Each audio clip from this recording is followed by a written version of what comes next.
ہیں. آپ کے شکریہ، آپ نے تشریف لائیں اور آپ نے اپنا ٹائم نکالا اپنی رونق کے اپنے سے. اب ہم باقاعدہ آغاز کرتے ہیں جہاں پر ہمارے اعلیٰ شعرا جو ہے وہ اپنے خیالات کے اظہار کریں گے.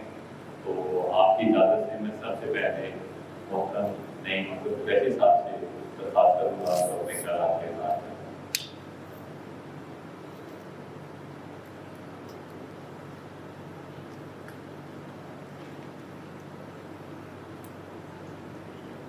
بہت شکریہ جناب اسپیکر اعظم صاحب اور رکین شورا درد کا بھی شکر گزار ہوں.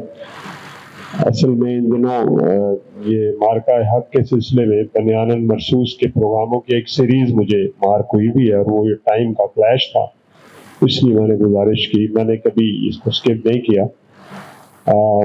آپ کی جانب سے اور مینجمنٹ کی جانب سے ڈاکٹر شہزاد اقبال شام صاحب کا شکریہ. آپ بہت کم وقت میں زیادہ سے زیادہ بات کہنے کا ہنر جانتے ہیں ماشاءاللہ، تحریر میں بھی اور اپنی تقریر میں بھی، اور آج بھی اس کا انہوں نے بھرپور مظاہرہ کیا اور مختلف ڈائمنشن پر انہوں نے بات کی. اور یہ جو آخر میں آپ نے ہم سب کو اپڈیٹ کیا، علامہ اقبال اس ملک کو، اس خطے کو بہت اہمیت دیا کرتے تھے. خیمہ افلاق کا استادہ اسی نام سے ہے، نبض ہستی تبش آمادہ اسی نام سے ہے. تو وہ مسلمانوں کے اس خطے کی بات کر رہے تھے کہ پوشیدہ مسلمان کے ایمان میں ہے، چین کے شہر مراکش کے بیابان میں ہے. تو مراکش میں جا کر اگر ہمارا معاہدہ ہوا اور اچھے لیول پر ہوا تو یہ ایک بہت بڑی دفاعی تیاری ہے ماشاءاللہ. ہاں، اور ماشاءاللہ یہ بڑی اچھی تیاری ہے، اور حضور صلی اللہ علیہ وسلم کا فرمان بھی یہی ہے کہ اپنے گھوڑے تیار رکھو. آپ نے بارہا یہ آپ فرامین سنے ہوں گے. آج کا عنوان بہت اہم ہے، بہت پرمانی ہے، اور میں مبارکباد پیش کرتا ہوں اس عنوان کو سیٹ کرنے میں اور ہمیں اس پر گفتگو کا موقع دینے میں. لمحہ موجود میں جو ملت اسلامیہ ہے، اس کو اس کے اصل تناظر کو سامنے لانے میں جو کردار ایک پڑوسی ملک کا آپ نے مینشن کیا، بلا شبہ وہ بہت وسیع پیمانے پر اثر انداز ہوا. بہت سوئے ہوئے لوگ جاگے، بہت سے جذبات جو ہیں انہیں مہمیز ملی اور بہت سب چیزیں سامنے آئیں. یہاں تک اس بات کا تعلق ہے کہ اسلام دین جو ہے وہ سلامتی کا، محبت کا، رواداری کا دین ہے. یہ تو ایک ناقابل تردید حقیقت ہے، اور قرآن کریم اور رسالت مآب صلی اللہ علیہ وسلم کی ساری زندگی، آپ کی تعلیمات اسی پر فوکس کرتی ہے. لیکن یہ سمجھ لینا کہ مسلمان کسی جگہ کمزور ہوتا ہے تو وہ شاید کوئی اس میں کمی ہے. اقبال ہی کا کہا ہوا ہے کہ ہو ہلکا یاراں تو بریشم کی طرح نرم، رزم حق و باطل ہو تو فولاد ہے مومن. تو یہ پھر فولاد ہی بن جاتا ہے.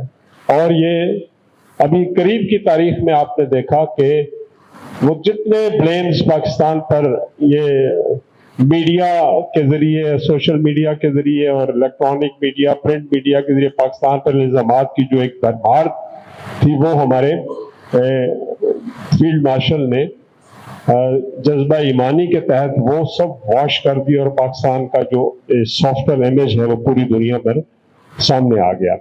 اصل محرک یہی ہے کہ محبت کے ذریعے، امن کے ذریعے، سلامتی کے ذریعے جو چیز آگے بڑھتی اس میں دوام ہوتا ہے. بہت سے واقعات ہیں آپ نے بھی مینشن کیے. حضور صلی اللہ علیہ وسلم پر جب طائف کی وادی میں کفار نے شدید ترین سنگباری کی تو جبریل امین حاضر ہوئے اور عرض کی کہ یا رسول اللہ صلی اللہ علیہ وسلم، آپ حکم دیں تو یہ خطہ میں صفحہ ہستی سے مٹا دوں، تہس نہس کر دوں، اس خطے کا اور یہاں کے رہنے والوں کا نام و نشان مٹا دوں. آپ صلی اللہ علیہ وسلم کا ارشاد آپ سنیں. آپ نے فرمایا کہ نہیں، میں تو عالمین کے لیے رحمت بن کے آیا ہوں، ایسا نہیں ہو سکتا.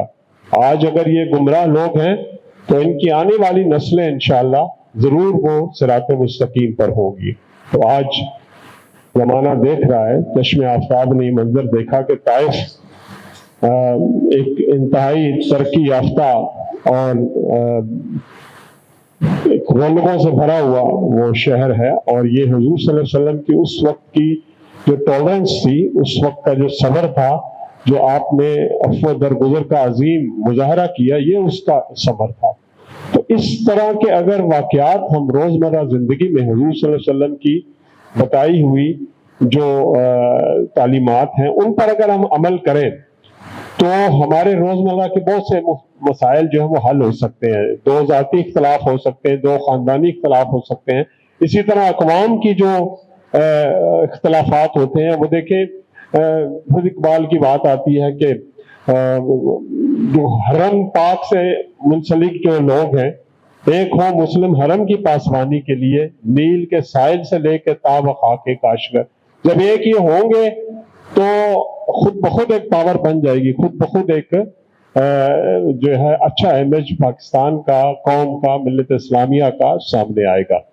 تو اس عنوان پر بہت سی تفصیلی بات ہو سکتی ہے، بہت سے اس کے سرے ہیں جو محبت کے ساتھ جوڑے جا سکتے ہیں، حضور صلی اللہ علیہ وسلم کی تعلیمات کے ساتھ جوڑے ساتھ، قرآن و حدیث کی جتنی تشریحات ہیں ان کے ساتھ جوڑے جا سکتے ہیں. لیکن میں اپنے دیے ہوئے وقت کے اندر اس کو اس لیے سم اپ کرتا ہوں کہ یہ جو اسلام کے ساتھ محبت ہے یا جو اسلام کی بتائی ہوئی محبت ہے، یہ ہم بیان نہیں کر سکتے، نہ الفاظ میں نہ گفتار میں، کیونکہ اتنا مشکل ہے محبت کی کہانی لکھنا جیسے پانی سے پانی پہ پانی لکھنا.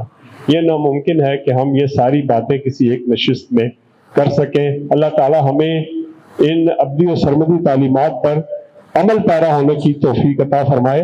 اگر اسلام کو انگریزی سپیلنگ کے ساتھ بھی دیکھا جائے، حضور صلی اللہ علیہ وسلم سے والہانہ محبت کے بغیر ہمارا دین، ہمارا ایمان و ایقان مکمل نہیں ہوتا. تو اسلام کو اگر انگریزی میں سپیل کریں ISLAM، I shall love always محمد صلی اللہ علیہ وسلم، that becomes اسلام. اللہ تعالی ہماری توفیقات میں اضافہ فرمائے. وما علینا الا البلاغ.